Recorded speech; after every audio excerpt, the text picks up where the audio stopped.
जय श्री कृष्णा। राम राम, हर हर महादेव, जय माता दी। आप सभी का स्वागत है। आज की वीडियो में हम वर्णन करेंगे पार्वती अष्टोत्तर शतनामावली, यानी कि माता पार्वती के 108 नाम, जो कि सावन मास में सुनना, सोमवार को सुनना, सावन मास के मंगलवार, मंगला गौरी व्रत के दिन सुनना, तीज के दिन सुनना बहुत ही लाभदायक होता है और सौभाग्य के लिए बहुत ही लाभदायक होता है। जो आपको यह वीडियो पसंद आती है या ये शतनामावली पसंद आती है तो please like, share and subscribe करें और कमेंट बॉक्स में ओम पार्वती नमः अवश्य लिखें। जय माँ पार्वती। आज हम माता पार्वती के 108 पवित्र नामों का उच्चारण करेंगे। माता पार्वती शक्ति, करुणा, ममता और साधना की प्रतीक हैं। इनके नाम जपने से जीवन में सुख, शांति, ऐश्वर्य और शिव कृपा प्राप्त होती है। माता के इन नामों का स्मरण करने से सभी प्रकार की बाधाएं दूर होती हैं, साधना में सफलता प्राप्त होती है और घर में सुख शांति बनी रहती है। आइए श्रद्धा और भक्ति के साथ माता पार्वती के 108 नामों का जाप करें। माता पार्वती के 108 नाम।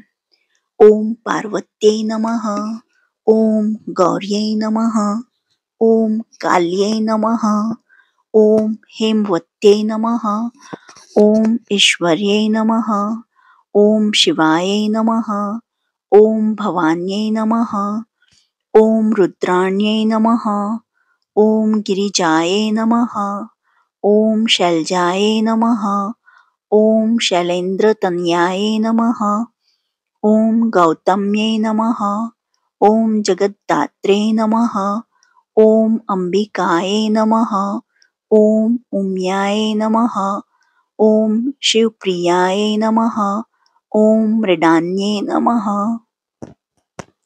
ओम शंकर अर्धांगिन्ये नमः, ओम अपर्णाय नमः, ओम कुमार जन्नन्ये नमः, ओम अनसुन्ये नमः, ओम दक्ष कन्याय नमः, ओम दक्ष यज्ञ विनाशिन्ये नमः, ओम कात्यायन्ये नमः, ओम भद्रकाल्ये नमः, ओम त्रिनेत्रे नमः, ओम चंद्रघंटाय नमः, ओम महागौर्यै नमः, ओम सिद्धिदात्रे नमः, ओम चामुंडाय नमः, ओम ब्रह्मचारिण्ये नमः, ओम शीतलाय नमः, ओम अन्नपूर्णाय नमः, ओम महेश्वराय नमः, ओम नारायणे नमः, ओम विष्णुमायाय नमः, ओम हरप्रियाय नमः,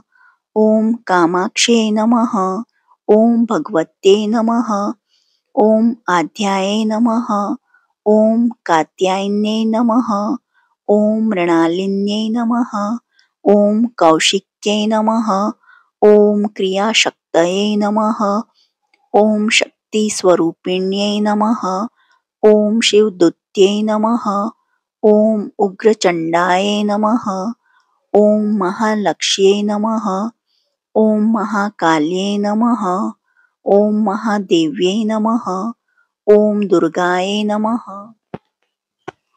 ओम शूलधारिण्ये नमः, ओम चक्रधारिण्ये नमः, ओम गदाधारिण्ये नमः, ओम खड्गधारिण्ये नमः, ओम धनुषधारिण्ये नमः, ओम नारायण्ये नमः, ओम रुद्राण्ये नमः, ओम विश्वेश्वर्ये नमः, ओम त्रिलोचनाय नमः, ओम त्रिनेत्रधारिण्ये नमः, ओम विश्वरूपिण्ये नमः, ओम भीमरूपाय नमः, ओम महिषासुरमर्दिन्ये नमः, ओम रक्तबीज विनाशिन्ये नमः, ओम चामुण्डेश्वर्ये नमः, ओम यशस्विन्ये नमः, ओम वरदाय नमः, ओम शिवकामाय नमः, ओम जटामुकुटधारिण्ये नमः, ओम मंदस्मिताय नमः।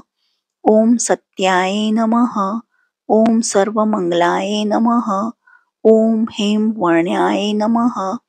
ओम रत्नवर्णाय नमः। ओम हेमाभरणभूषिताय नमः। ओम सिंधुकुसुम शंकाशाय नमः। ओम रक्तवर्णाय नमः। ओम पातालवासिन्ये नमः। ओम कृष्णाय नमः। ओम कालिकाय नमः। ओम सर्वमंगलयुक्ताय नमः। ओम चंद्रलेखाय नमः। ओम सदाशिवाय नमः। ओम सत्वस्वरूपिण्ये नमः। ओम निर्गुणाय नमः। ओम सगुणात्मिकाय नमः। ओम जगन्मात्रे नमः। ओम जगदम्बाय नमः। ओम अमयशक्तये नमः। ओम अनंतशक्तये नमः। ओम भैरव्ये नमः। ओम त्रिपुराय नमः। ओम त्रिपुरसुंदर्यै नमः। ओम महात्रिपुरसुंदर्यै नमः। ओम ललिताय नमः। ओम कामेश्वर्यै नमः। ओम राजराजेश्वर्यै नमः। ओम पराशक्तये नमः। ओम महाशक्तये नमः। ओम शिवशक्तये नमः। ओम ही कारिण्ये नमः। ओम कालिकारिण्ये नमः। ओम शवकारिण्ये नमः। ओम मंत्रस्वरूपिण्ये नमः। ओम श्रीविद्याय नमः। ओम महामायाय नमः। ओम सर्वशक्तिस्वरूपिण्ये नमः। इति श्री पार्वती अष्टोत्तरशतनामावली संपूर्णम्।